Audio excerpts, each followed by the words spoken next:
Hi, everybody. It's Charlotte, and today we're going to be talking to Bernie Pauly, who is a professor in the School of Nursing. So welcome, Bernie. It's really nice to see you again. Nice to see you, Charlotte. Yeah, long time no see. Yeah, so we've sent you a few questions, and just start with our first question, which is, how would you describe your research to your neighbor, your next door neighbor? It's a great question because I often have to do that because my neighbors say, "What are you up to, Bernie? Like, what are you doing?" And often what I say back to them is, my research really focuses on working with communities who've been affected by inequities or injustices related to substance use or housing policies. And, we see some of the issues around overdoses, we see issues around homelessness. And so I work a lot with communities looking at, well, how do we address that? How do we,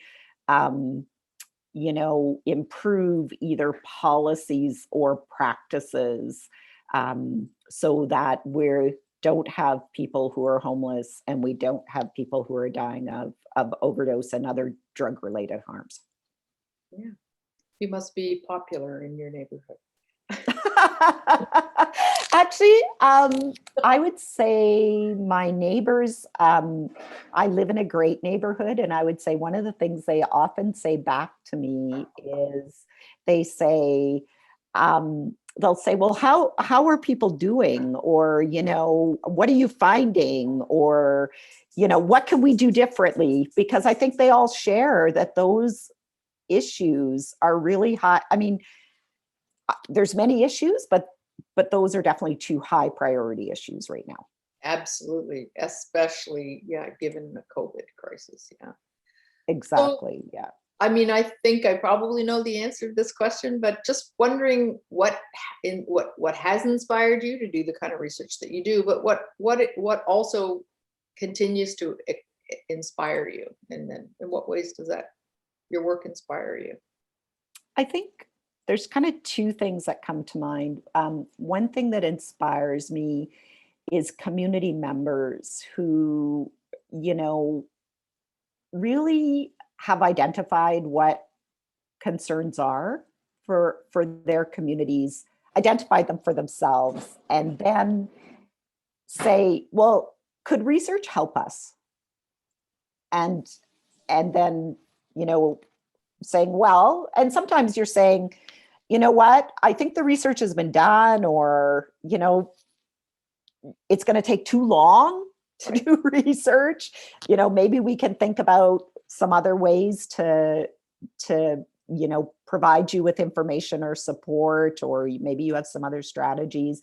And then there's those times where we go, yeah, actually, this would be good. This would be good for research. And, I can think of a lot of different examples because, my career is very focused in substance use policy. It's focused in housing and homelessness policy. And I can think of most of the examples are where people have come to me and said, this thing is happening and we think that research would help. Do you think you can help us? And, then being able to craft a research question together and to systematically do that research together and have the research being used. And I'll just give you one kind of example, because when I say community members, sometimes it is people, it's a wide range of people, right? It could be people themselves who are homeless. It could be people who are using substances, but also sometimes it's service providers who are working in that area, right? Yeah. And so one example I think of is a group of service providers, mostly nurses, who came to me and said, we got a real problem here in our hospital. We think people aren't treated very well when they come in and they're identified, they get labeled or stereotyped as using drugs. Right. And so they said, we'd really like to do a better job of the care that we give. And so we did a great, we got 3 years of funding to do the research, to look at, what were some of the facilitators and barriers around this. And the great thing of that project is the hospital changed some of their substance use and harm reduction policies. I mean, that whole process took a couple years, but that's a pretty enduring issue that people face stigma when they go into healthcare settings. That's a very enduring issue. And so the fact that we were able to do some research to shift policies, and we created, that happened in the setting, but then I've had these amazing experiences where we created very little bulletin that we put out through the Canadian Institute for Substance Use Research. And I've been in a lot of places and people have pulled out that little bulletin. And I think the best one was a lady in Saskatoon. Right. I was visiting some of the inner city agencies in Saskatoon a couple of years ago. And they were telling me the work that they do. Part of what they do is they try to educate service providers, healthcare providers particularly, about stigma and how they can address it. And I said, that's great. I said, what do you do? And literally, she pulled out this little green bulletin, which has 5 points in it about how to reduce stigma related to drug use in hospitals. And she said, I use this. Oh, and I said, wow. I said, that's cool. Do you know that Birdie Pauly? I said, and I don't think she really got it. But I said, that's me. Yeah. and she just kept talking and telling me how she uses it. And it was just beautiful. Yeah. It was beautiful. We don't know the impact of our research. That's right. We do not know. And Charlotte, I know that, sorry, I get kind of animated about these things. Good. But Charlotte, you know, and you and I have talked about this, is that it's not those peer-reviewed publications that are influencing those changes in policy and practice the way that, many of the reports that you have done, or in my case, the little green bulletin. Yeah. Right? Yeah. And being able to influence what goes on. So that's kind of the second part to my question about what inspires me. That inspires me when I see research being used, being taken up. I can just give you a super current example if you'd like. Absolutely. Love it. So we, last fall during, well, you are very aware that during COVID, the rate of overdoses has increased. And we have had some initiatives in the province to introduce safer supply or pharmaceutical alternatives, right? So that people aren't accessing the illicit market. And so we actually did a project last fall to ask people, what would make safer supply work for you? Right. And we did it through the fall using all the COVID precautions. We had ethics approval to do it because it was a high priority project. Right. And we used a methodology called concept mapping, where we asked communities one question: safe supply would work well if. We had groups that brainstormed, then we had groups that sorted and rated all the statements. And at the end of it, we had a model. What would be effective safer supply? And we've been presenting it to the province. We've been presenting it nationally to say, this is what people who would access this program, we service user design, would do. And I feel like, yes, we'll publish the paper on it, but we need to do one of those little bulletins because this is the kind of information that policymakers need to inform what's going on. So that inspires me. And I have to tell you, doing those focus groups, we were in parks, we were in hotels, we were in shelters and drop-ins. And, people were just I'm thinking about this one guy who he came to every focus group and he couldn't wait for us to come back. Wow. he came to, like, there were several people, there were quite a few Yeah. people that came to all three groups, but he just stuck in my mind because I remember when he came to the first group, I kind of thought, oh, I didn't get the sense that he was that interested. And by the third group, I knew him, and he showed up again and was there and said, "Oh, I'm really glad we're doing this." And he wasn't a real big talker, but he was fully engaged in the process. And I find that inspire, like, when we can use methodologies that engage people, that inspire them, that we're asking questions that actually matter to them. Yeah. Well, you can see it inspires me. Well, and because it doesn't just, I mean, yes, obviously policy and practice is hugely important, but it impacts the people because you've engaged them in a way that's meaningful and relevant for them. It like changes their ideas about research, their ideas about researchers, your relationship with them. And that we don't, again, to your point, we don't have a clue how that's going to manifest in the future. Like maybe they'll get involved in other research projects, or they'll feel comfortable, coming forward with an idea of their own. Like we just don't know. We don't know, That's but very cool. yeah, it is cool. And it's, Charlotte, you're my hero, my ideal around community engaged research. And empower, I hate that word empowering, so I don't think I want to use it, but I don't know what the word is what you described is communities and individuals having control of knowledge. Exactly. Yeah. It's and the word, the word is not necessarily empowerment, but and it's tough to find another one because people are, I mean, it's that,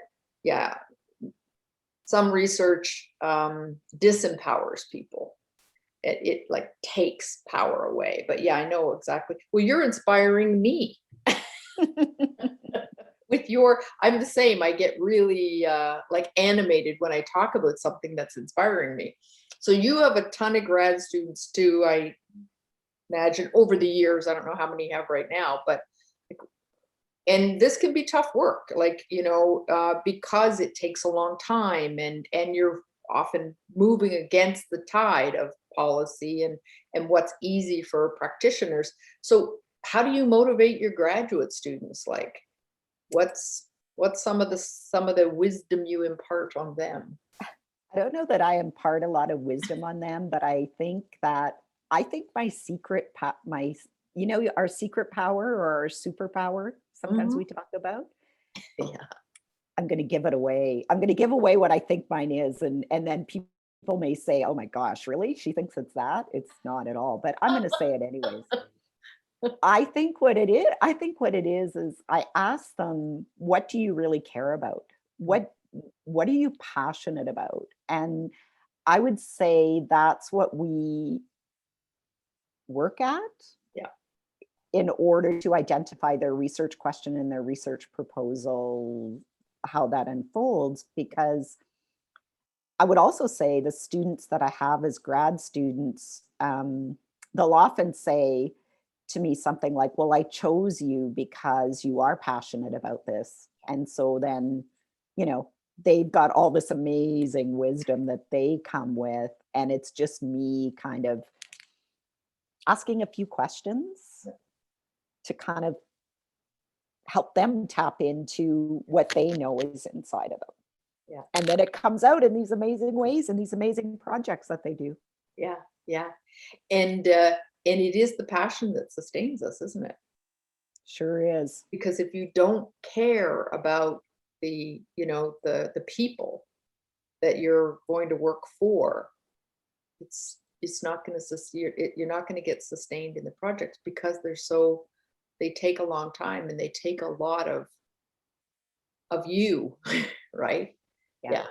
And I love what you do. I love what you do. I love the way you do it. Like you're one of my heroes. So is there anything else before I ask you your secret question? No, just thank you. Thanks, Charlotte. Yeah. Like to have to have this chance to talk with you and And I so appreciate your feedback and support because it means a Yeah. lot to me. Thank you. Well, I know that faculty and students, hopefully, especially, will like or the idea of these interviews is that people can learn about you, can learn about the people in our faculty, and be inspired, right? And maybe find their passion in some of the stories that we're sharing with them about people. So I do have our last question, and I have a multitude of questions that Kathy has generated, many of them, which are hilarious. But I thought about you, and I just thought about, you're such a great researcher and the qualitative research. So I wondered if you could interview anyone living today, anyone, who would it be and why? Ooh, anyone Anyone in living the world, anyone across the globe who's alive today? who's alive today?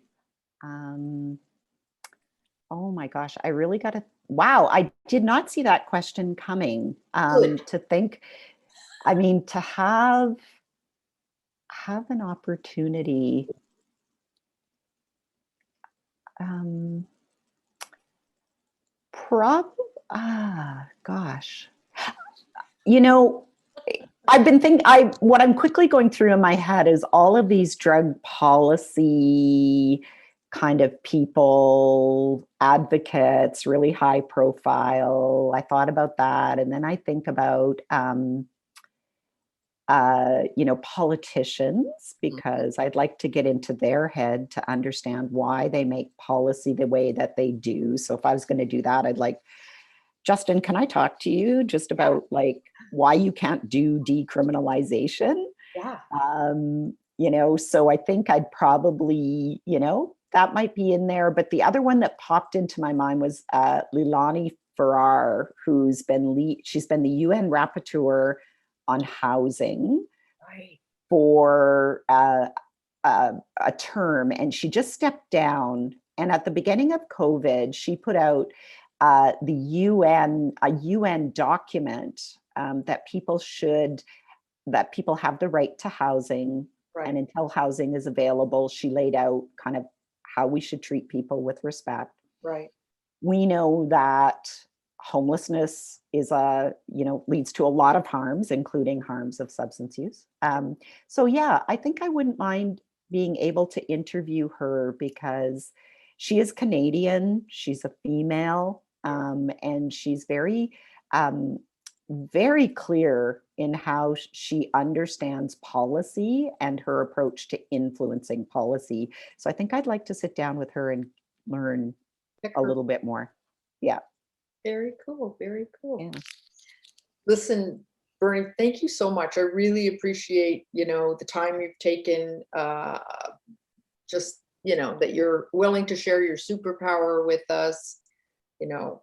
People may be, calling on you for that in the future. Who knows? Maybe, and maybe it's not likely that she'll see this, but maybe she'll see this and call you for an interview. Yeah. Very cool. So Thanks. go ahead. I was just going to say thank you. It was fun. It was actually fun. It was uplifting because right now things aren't that uplifting. So hi everybody, it's Charlotte here, and today we're going to be talking with Meaghan Brown, who is a doctoral student in nursing, doctoral candidate student. Doctoral candidate, yeah. Doctoral candidate in nursing, and she works very closely with Bernie Pauly, who you also heard from in our last segment. And so welcome, Meaghan. Very nice to see you again. Thank you. Yeah, thanks so much for joining us today. And so, yeah, we just wanted to talk to you a little bit about your work, about your work with Bernie. And so maybe you could just tell us a little bit about what you're doing with Bernie these days. Yeah, so I have worked with Bernie since 2015, September 2015. I moved here from Ontario, actually. at that time because I was working in what's called a managed alcohol program as a registered nurse. So I'd graduated nursing the year before my undergrad, and one of my professors at the time had told me, because I was interested in pursuing a master's, had said, go where your ideal supervisor is. Yeah. So I had known Bernie, not knew her, but I knew of her and her work in harm reduction. And I was working in a managed alcohol program, and she actually came to the program one evening, and we bumped into each other. And I said, are you Bernie Pauly? And she said, yes. And said, I want to do my master's there. And she's like, well, maybe I'll see you next year. You should come. And then I emailed her the next year, like, I'm moving to Victoria. Can I work on your project? So I moved specifically here to work on the Canadian Managed Alcohol Program study, which is a mixed method controlled study with now with COVID, we've evaluated, or we're in the process of evaluating, over 10 managed alcohol programs in Canada. So these are usually housing-based programs that provide some type of alcohol harm reduction support for people who are have current or past experiences of chronic homelessness and significant harm related to their drinking. So I moved here in 2015 and started my master's in nursing. Knew I wanted to do something for my thesis related to that, but I started right away, pretty much right away, working as a research assistant on her project on qualitative analysis. And since then, I've worked pretty much part-time as a research assistant for her over the past 5 years, and have gone back a bit to practice, and have had tons of opportunities to be involved not only in the research, but really, I think, in a lot of policy discussions and a lot of practice discussions and translation of the research that we're doing through our national community of practice, which includes MAP providers across Canada. So throughout this period with Bernie, like I've worked as her research assistant, but I've been involved in so much through her connection just nationally with, I don't even, like, so many different things, like position statement writing, being involved in different committees for substance use related competencies for nurses, connecting with MAP providers across the country, provincial guidelines for managed alcohol. Through my connection with Bernie, I couldn't be connected to a better person. I really sometimes think that I just like the jackpot in terms of as a grad student. Yeah. Like my passion is in that area, so it's really easy for me to love the work. So yeah. And she is your supervisor, correct? Yeah, she's also my supervisor. Yeah. And so what are you focusing on in your PhD? So my PhD is actually focused on Indigenous-led alcohol harm reduction. Yeah, so we have worked with a island organization called the Aboriginal Coalition to End Homelessness over the past 3 or so years. And so really have, from probably actually more starting, it's almost 4 years now, starting in 2017, we had an Indigenous MAP advisory of Indigenous communities and MAP providers across Canada. And so some, like the main example is Ambrose Place in Edmonton, Treaty 7 territory. And so through that work that I was involved with coordinating, met Fran Hunt-Janucci, who's the executive director of the Aboriginal Coalition to End Homelessness, and she invited me to be involved with my doctoral work on culturally based approaches and Indigenous-led approaches to alcohol harm reduction and healing. So it's been, I did my comp back in almost 3 years ago, and then my proposal now almost 2 years ago, my proposal defense, and then COVID, things kind of got delayed. So now we have, in partnership with the University of Calgary and an Indigenous-led MAP there, a 3-year CHR funded study in which it's actually an implementation and evaluation project. So the majority of funds are actually going towards funding the actual program. And so right now we're in the process of engaging with an Elders and Knowledge Seekers Advisory, which is really obviously very much led by the coalition, but also developing an Indigenous evaluation framework. And so my dissertation is embedded into that. So we're about to start data collection like this month. I just went and met with family members who are residents of the culturally supportive house where they provide the alcohol harm reduction program. And yeah, so it's finally moving along. It's been years of working with the coalition and supporting in any way we can in terms of, we have very Western-based knowledge, but they've been able to apply a lot of that to an Indigenous context and are really, charting their own path in terms of providing it in a culturally based way. But we're just starting now to, I think, have some of the more in-depth discussions about what does that mean to provide culturally based alcohol harm reduction support. So yeah, I know Fran quite well. She's fierce. Love Fran her. is awesome. Yeah, Fran, I'm so yeah. I've met in the past 5 or 6 years, I've met so many amazing women leaders who I'm just never encountered people like that in my life before since moving here. So yeah.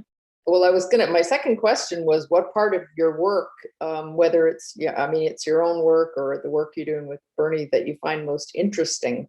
It sounds like there's a lot to be said. I really something.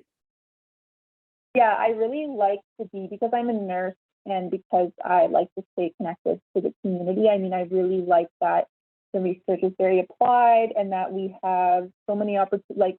So little of the work has been about actually data collection and analysis at this point. I've really been involved, and we've really been involved in the planning discussions around this program. For example, have been able to use my nursing knowledge more practically to mentor nurses who are starting there. I just love the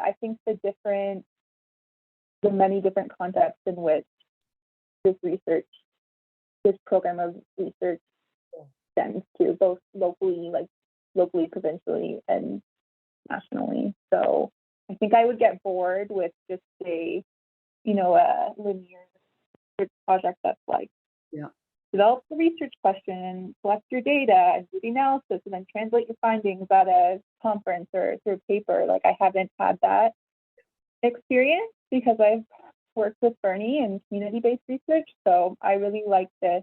I always say I really like this very iterative process where you're constantly generating knowledge and going back to the community, and then that's informing what questions you ask next, and it's just this very cyclical process. Mm-hmm. That's what I find most interesting. What about challenges? Some of that work, it's the community-based research, that some of the things that make it interesting also make it quite challenging. But just from your own perspective, what do you find most challenging about it?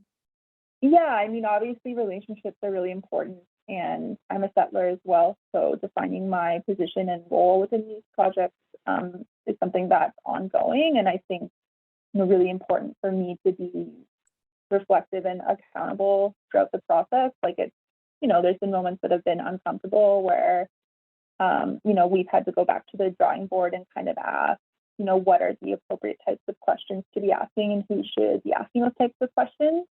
And that applies to, I think, research with, people experiencing homelessness and substance use as well.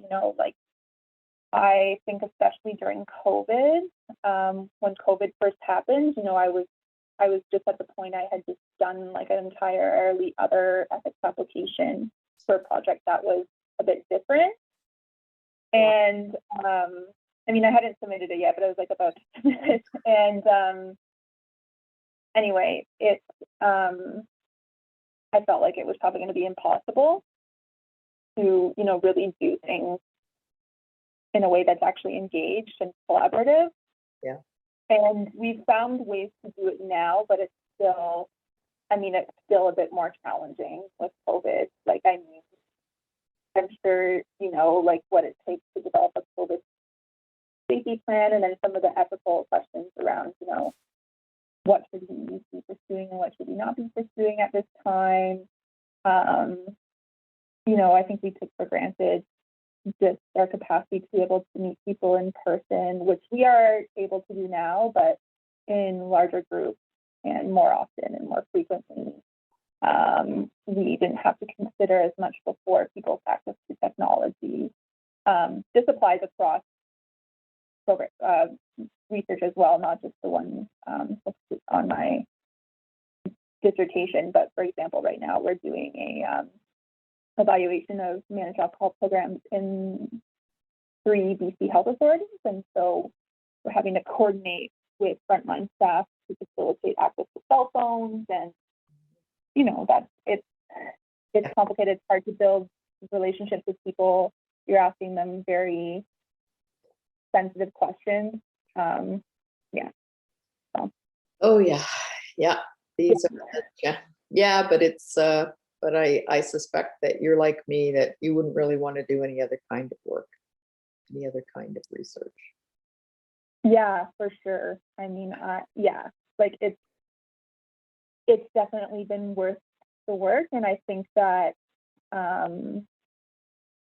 think it's been surprising how much we've still been able to accomplish through COVID, but I think it's also I think it's COVID has had a lot of silver linings for the way in which we've done the project as well. Like in some ways it's helpful that, things are slowed down a little bit. We take more time to think about what you're doing in a thoughtful and respectful way, right? So you're a candidate, PhD. Ideally, you'll finish in whatever time it takes you to finish. But what's your big dream after you're done? Like, what, if you could get what you wanted, what's your bucket list for your post-degree life? I feel like I'm very privileged right now to be able to work across kind of sectors and contexts in terms of policy practice and research. And I'm kind of worried about losing that a bit when I graduate in PhD and becoming very faculty focused and having, a teaching workload and having pressure to, I think, develop my own program research, which I think I'm set up to do well, but I would really like to see, this is for nursing specifically, I would like, similar to medicine, where researchers may be given protected time clinically. I don't find we have the same opportunities in nursing. And sometimes I wonder if people think that, our practice is less valued, so they don't make time for that, right? But it's in terms of, I'm actually not really sure. I wish I knew better, but I think I'm not well placed in any one area. I like to just have multiple. I don't like to put all my eggs in one basket. That's so it's so hard for me to answer. I think I may pursue a faculty position, but I do really want to find a way where I can continue to be involved in a way in policy and practice that's written into my role, rather than something that I do off the side of my desk, because I think there's something to be said for, doing research in a way, doing research in a good way that impacts policy seems like you have to work beyond the workload of what your institution actually supports you to do. So it is Yeah, it is a pretty great job. I mean, there's a lot of flexibility, and so, well, I hope you find what you're looking for. I really do. And it sounds like you're well positioned. I mean, with the work that you've been doing, all the experiences that you had, especially working with Bernie, because she's like a person who's really involved in that area and that policy relevant research and applying it to policy. And I know that's a real passion for her. And so I have one more question for you that is more of a fun question.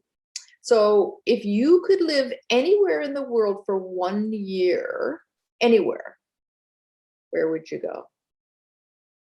You wouldn't have to worry about money. You don't have to worry about school. You just go there and live for a year, just because you want to. Where can I go live for a year? I mean, I think I would like to live, and this might sound really boring, but my family's mainly from like all Cape Breton, Nova Scotia. I'm from Nova Scotia. Are you? Where are you from? Oh, well, not Cape Breton, the mainland. Yeah. Okay. Yeah. So I was just talking to my dad earlier today, who lives in North Sydney, and so I've gone there every summer as a kid. I haven't been there in 5 years, but just first thing that pops into my mind is that I would love to, just because my family is very much rooted there, maybe get a chance to live there, even though their winters are terrible. Go there for a year and just understand what all of the seasons look like there. I think that'd be really cool. I've never been there during the fall, and I've always seen pictures. Like my mom has showed me of Cape Breton during the fall, and it's beautiful. Cabot Trail is, you've probably been up and down the Cabot Trail a million times, but the Cabot Trail in the fall is just full, because there's so many different colors of trees. It's probably like people talk about Vermont and places like that. Cabot Trail for the fall is beautiful. Well, there you go. We'll have to catch up sometime. We're just a couple of East Coasters. Yeah, totally. Yeah. It was so good to meet you, Meaghan. Thank you so much for visiting with us today and telling us a little bit about yourself. It was no problem. Thank you for inviting me. When I say it out loud, I forget how much opportunity I've been given over the past many, like 5 years. It's pretty unique. So I'm really grateful for it, and thank you for having me. Okay, so hi folks. It's the Research Support Center staff. We're come to talk to you again today about all of our secrets that we've been keeping from you. And so Jasmine and Emma are going to give you some updates. And so I'm going to turn things over now to Jasmine. Perfect. Hi, everyone. So the exciting news this month on the pre-grant side of things is that the Office of Research Services has launched an electronic sign-off process for research application summary forms, also known as RASFs. So as HSD researchers know, anytime they apply for external funding, they're required to submit their application and RASF to our office for review. And then we facilitate director and ADR sign-off. So up until now, the RASF has been a fillable PDF that we've circulated by email, but now it's available as an online form through the UVic RAISE portal. So the RAISE portal, this is the same portal that researchers currently use to submit ethics applications. So if a researcher were to log on to that portal today, they'll notice now that alongside the ethics module, there's a funding module. And so like with ethics applications, the sign-off process will be carried out through an automated workflow in the portal. So first directing the RASF to me in my role as HSD research coordinator for review, and then forwarding to the researcher's director, and then to you, Charlotte. So this is great because it will allow researchers to see where their application is in the sign-off process. And once their grant is awarded, this portal will provide a user-friendly dashboard for them to see the status of their account, And it'll also act as a repository for all important documents related to the application. So as usual, I would invite any researchers who are thinking about applying for external funding to reach out to me, and I'll be able to provide them with more information about this exciting development, including resources on navigating the portal. Thank you so much, Jasmine. Anytime. What you consider exciting is very interesting to me. That's why I'm an administrator. There you go. So that was some exciting news. I can't wait to see all of your RASFs. I'll be waiting with bated breath for them. So as you know, Jasmine, we always end our little segments with a question that helps people get to know you a little bit better. And I remember last time you telling us about your hidden talent. Yes. That you can put your life to music. There you go. So I thought maybe today you could tell us if you had to listen to one song for the rest of your life, what would that song be? Oh, goodness. That's a really tough question. I don't know if I could choose, Charlotte, because there's a song for every mood, isn't there? And there's classical music, and there's pop, and there's rock, and I don't think I can give you an answer this time. It's very difficult to get along with. Thanks for that, Jasmine. So Emma, what updates do you have for us? New and exciting. Oh, Charlotte, do I have an update for you? Awesome. You know about it, but I'm going to share it with the folks who don't. Yeah. So one of the things that we've been working on, the HSD Research Center team, along with our mighty leader, Charlotte, and her mighty assistant, Kathy, is some research enhancement plans. And so our brand new dean, Dr. Helga Hallgrim-Stoter, who we're quite fond of because, well, you'll find out why in a moment, has given us a little bit of money to spend on enhancing research in HSD. So together with some feedback from directors and some faculty we've talked to, and a little bit of feedback today from the Research Advisory Network, we've assembled a suite, if you will, of events and supports to enhance research in HSD. So I won't get into all the nitty gritty, but basically in the coming years, you can look forward to such things as an HSD Research Day, something that we've been asked for since the beginning of my time here. We're going to give it to you. We also would like to plan a knowledge exchange forum with policy practice and folks from community, some community-based events to get us off campus and bring our work out into the real world where it takes place, but we're going to bring it back there. Some more Idea Fest events. And then on the support side, we've got some funding for things like grant enhancement funding. So perhaps you put in a grant, spend a lot of time on it, doesn't get funded, and you need a little bit of help to turn it around and push it back over that funding line. We've got you.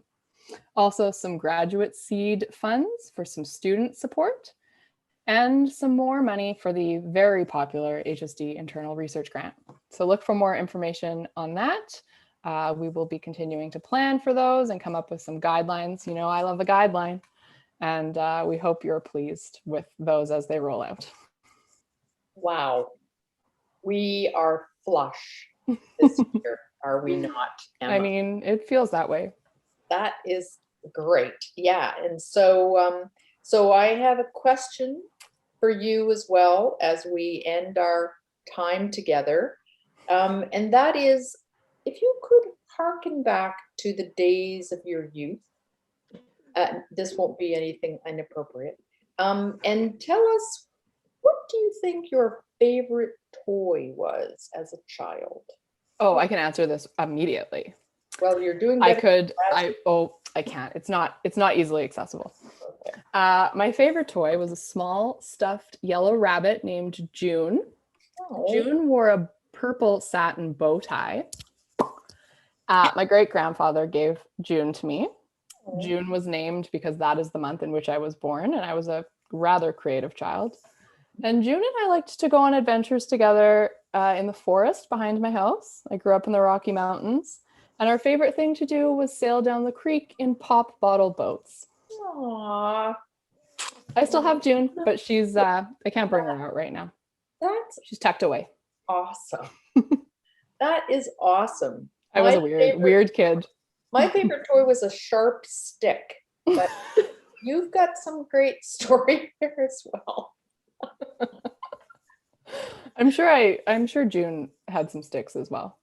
Just kidding. Thanks. That's a great story. That's a great story. Well, thank you both very much for this scintillating update. We will be looking forward to our next visit with you.